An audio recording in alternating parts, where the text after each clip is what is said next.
More often than not, paddles are making swimmers worse, not better. They don't improve feel for the water and they often encourage the wrong skills. Why are we using them? Hi everyone, Andrew here, helping you help your swimmers get faster. This is a quick fire controversy where we tackle a controversial topic in swimming skill development, and I'll let you know what I think. If there's one you want covered, drop it in the comments below.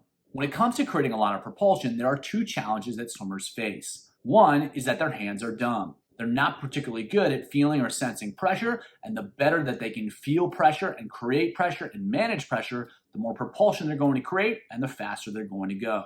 The second challenge that most swimmers face is that they're not using their whole arm in order to create propulsion. While the hand is a relatively big surface area, the forearm is even bigger, and if swimmers can learn to use both, they're going to be able to create a lot more propulsion. But they have to learn how to position the forearm in order to do so effectively. Unfortunately, wearing paddles actually prevents swimmers from feeling the water on their hands because the paddles block it. And when swimmers take their paddles off, they often feel like their hands are toothpicks. This is most definitely not what we want to encourage or develop. Second, by making the hand bigger with the paddle and actually more effective at moving water, we're encouraging swimmers to use their hand to create propulsion and not use their hand and their forearm. With the paddle, they just don't need to. And because the paddle is bigger and more effective than the hand, swimmers can start to use pulling patterns that just won't work without the paddle. But because they can go faster when using those strategies with the paddle, swimmers are encouraged to continue to use those strategies. We're actually reinforcing the wrong skills.